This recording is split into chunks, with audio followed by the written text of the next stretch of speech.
Newswire, 21st of February 2024, the Maldives' engagement of China and India, poor imperialism versus rich imperialism. Chinese Vice-Premier Li Guozhong made a fleeting transit stop in the Maldives on January 24 of this year. During the layover, he met with Foreign Minister Moosa Zameer. After attending the Non-Aligned Summit and the Third South Summit in Uganda from January 19 to 24, the Vice-Premier was en route home. This occurred following President Moosa's 5-day state visit to China, during which he assured Beijing that the Maldives would sign the free trade agreement. A Chinese-language document titled "China has set the stage for investment in South Asia, the 60-year layout of poor imperialism to be resolved," which was published on the social media platform Battle Intelligence on January 18, 2024, is far more interesting than the official visits from China. It makes two claims: first, that China is prepared to invest in the Maldives and that India's time there is over. Secondly, this guarantees China's hegemony over politics and the economy, which paves the way for their re-entry into South Asia. China is implying that it wants all of South Asia to launch an India out campaign. In Bangladesh, they have already established themselves. As stated in the document, Maldivian President Mohamed Mutsu, who had recently returned from a visit to China, asserts that China is now genuinely focused on South Asia and that the poor imperialism must be resolved. This very Chinese expression likely alludes to India's endeavors to provide military training and assets to the Maldives. According to the document, President Mutsu issued a request upon his return from China. The contingent of Indian military personnel providing support to the Maldivian Defense Force must be withdrawn by March 15, 2023. The document disseminated by the social media platform Battle Intelligence is predicated on the notion that India, a nation that the West once subjugated due to colonialism, utilized the industrial infrastructure bequeathed by the British to extend its military power and influence in the South Asian region. This premise is regrettably false and is stated for propaganda purposes only. As President Mutsu has reportedly expelled Indian troops from the Maldives, China ought to compensate him. The inquiry pertains to which entity? Massive economic generosity? Although this could very well be the case, Chinese economic aid provided during the presidency of Yamin has already contributed to the accumulation of debt.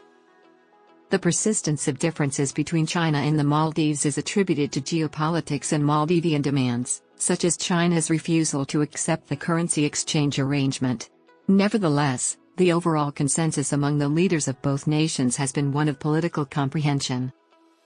The title implies Chinese investment in South Asia, but it refers more to the reunification of the Maldives with China.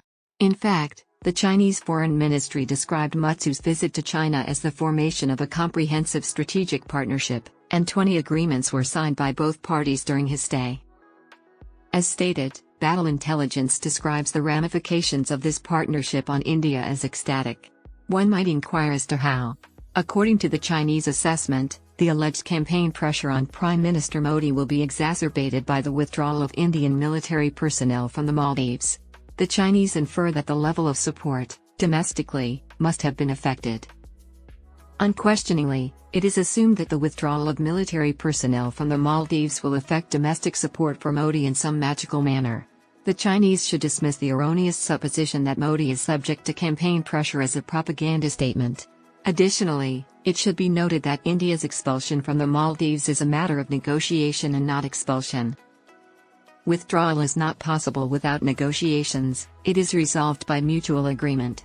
For precisely this reason, a core group was formed. Its second meeting occurred in New Delhi at the beginning of February.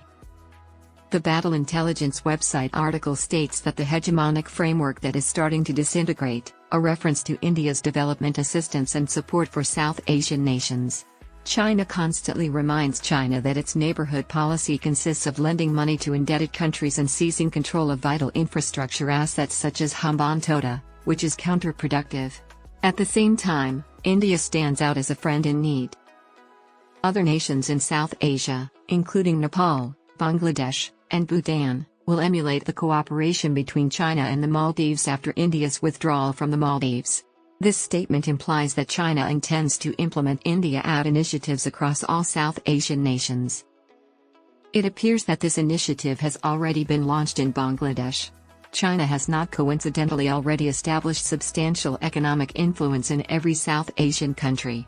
Although India is momentarily on the opposing side of the Maldives, applying this argument to South Asia would be a bit extravagant. The article exposes the presence of a propaganda and disinformation campaign when it posits that the resulting geopolitical changes might hasten internal divisions in India.